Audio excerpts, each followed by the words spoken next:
नमस्कार। Secretary DLSA Sirmaur at Nahan आप सबका अभिनंदन करता है। आज मैं अपने जो बेस्ट पीएलबीज हैं, जो बहुत अच्छा काम कर रहे हैं, इनके साथ फिजिकल और बाकी सारे स्टेक होल्डर्स के साथ वर्चुअल माध्यम से 2 अक्टूबर से 14 नवंबर तक ये जो 1.5 महीने का प्रोग्राम है, इसका क्या ऑब्जेक्ट है, क्यों हम लीगल एड क्लिनिक्स के स्टूडेंट्स को या village legal support care centre के में बैठे हमारे पीएलबीज या फ्रंट ऑफिसेस के हमारे lawyers as well as PLBs, जेल में हमारे बैठे रिटेनर लॉयर्स या रिमांड काउंसिल और फ्री लीगल एड के तहत जितने हमारे पैनल लॉयर्स हैं जो बेहतर काम कर रहे हैं, इस 1.5 महीने के प्रोग्राम में जो हमारे वर्ल्ड के लेंथीएस्ट कॉन्स्टिट्यूशन के कॉन्स्टिट्यूशनल मेकर्स ने सपना देखा था, और हमने अब वो सपना देखना है कि अगले 25 साल में हम भारत को कहां देखना चाहते हैं। मैं सबसे पहले ये सिस्टम जो भारत का डेमोक्रेसी है, जिसको हम पार्लियामेंट्री फॉर्म ऑफ डेमोक्रेसी कहते हैं, ये कैसे काम करता है, इसको सिंपल भाषा में अपने पीएलबीज के साथ शेयर कर रहा हूं, इस रिक्वेस्ट के साथ कि आप सबसे पहले लोगों को बताया करें कि सिस्टम क्या है।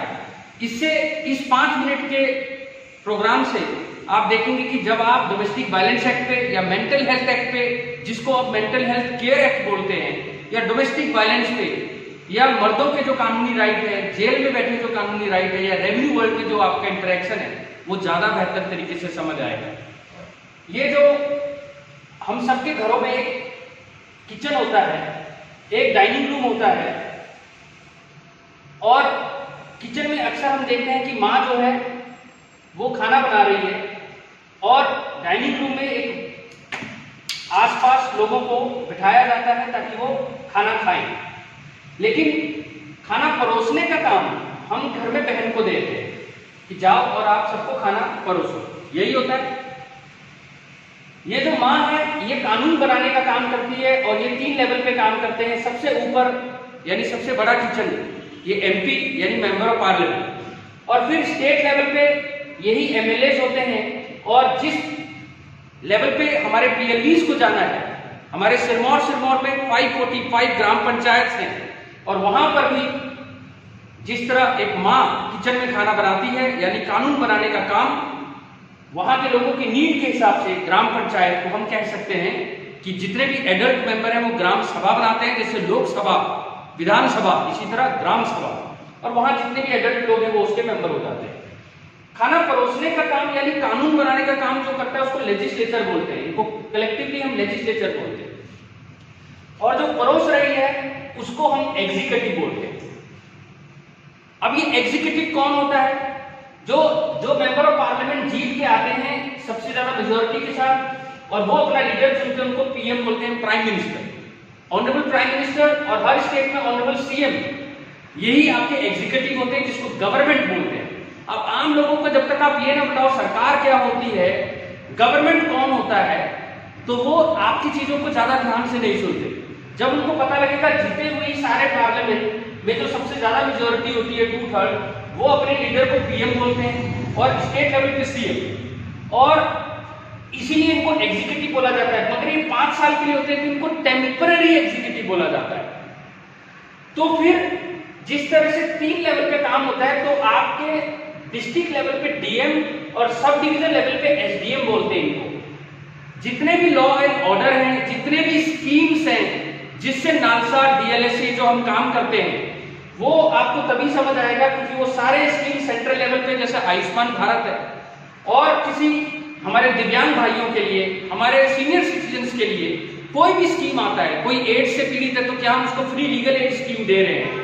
ये सारे स्कीम हमारे पीएलबीज इस 1.5 महीने के प्रोग्राम में अपने गांव में, जो ज्यादा संख्या में अगर औरतें हैं तो औरतों वाली बातें बताओ, अगर आपके गांव में कोई दिव्यांग है तो उसका कोई ऑर्गेनाइज करना है।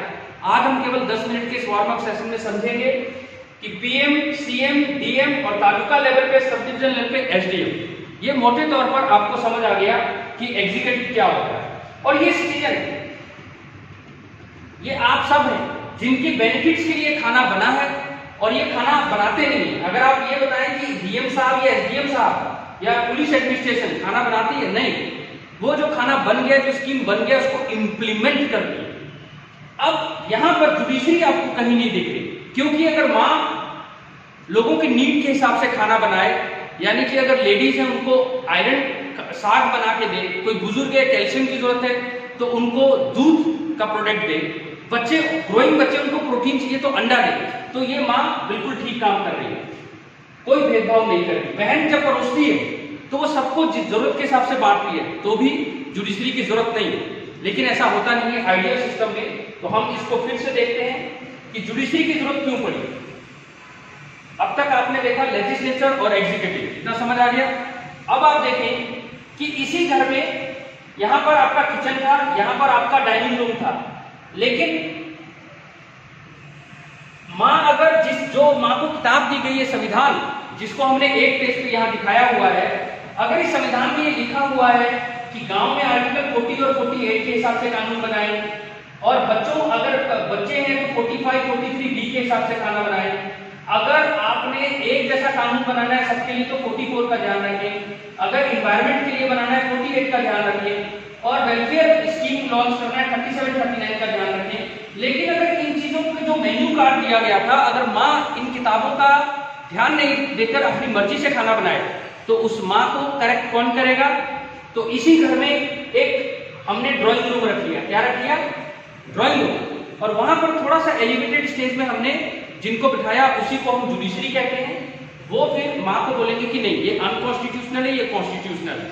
दूसरा, अगर ये माँ ठीक काम करती है लेकिन बहन जब खाना परोस रही है तो वो देखती है कि ये मेरे कास्ट का है या ये मेरे गांव का है, या इस तरह से किसी को ज्यादा खाना दे रही है और किसी को कम, तो फिर जुडिशरी भी उसको ठीक करती है। तीसरा, माँ भी ठीक काम कर रही है, एग्जीक्यूटिव भी ठीक काम कर रही है, यानी कि आयुष्मान भारत का एक स्कीम आ गया और उसको इंप्लीमेंट भी जो है डीआरओ साहब या डीएम साहब बहुत अच्छा कर रहे हैं, डीसी साहब बहुत अच्छा कर रहे हैं। लेकिन जो सिटीजन इस डाइनिंग रूम में एक दूसरे के हक को छीन रहे हैं, यानी कि वो बच्चा एक छोटा सा है, उसको वो कमजोर देखकर बड़े वाले ने उसका हक छीन लिया, तो भी जुडिशरी भी इंटर से सिटीजन्स की लड़ाई को, यानी कि 3 लेवल पे आपने देखा कि जुडिशरी की जरूरत पड़ती है। नॉर्मली जो ट्रायल कोर्ट्स हैं वो सिटीजन्स की लड़ाइयों पे काम करती है, और हम अपने पीएलबीज के थ्रू यही बताना चाहते हैं कि अगर इंटर स्टेट लड़ाई है पंजाब और हरियाणा की, इन सब चीजों के लिए तो हमारे पास ऑनरेबल सुप्रीम कोर्ट है, ऑनरेबल हाई कोर्ट है। मगर जो आप लोगों ने नॉर्मल लोगों को बताना है, भारत में 6.7 लाख गांव हैं और 2,75,000 ग्राम पंचायतें। हमारे सिरमौर जिले में जहां मैं सेक्रेटरी बतौर सेक्शन 9 में अपॉइंट हुआ हूं, वहां 545 गांव। मैं अकेला 545 गांव को फिजिकली कोरोना के दौरान सोशल डिस्टेंसिंग के प्रोटोकॉल को ध्यान रखते हुए नहीं जा सकता। इसके लिए हमने अपने स्टूडेंट्स, अपने पीएलबीज, अपने कई स्टेक होल्डर्स को ट्रेनिंग दे रहे हैं और वो आपके बीच में जाके अब आप लोगों को बताएंगे। ये फर्स्ट पार्ट था। सेकंड ब्रेक के बाद आप दूसरा वीडियो देखें और समझें और डिटेल में कि ये पैन इंडिया जो हम प्रोग्राम कर रहे हैं आउटरीच आप तक पहुंचने का, इसका पर्पस क्या है और आपके लिए कैसे बेनिफिशियल है। जय हिंद, जय हिमाचल।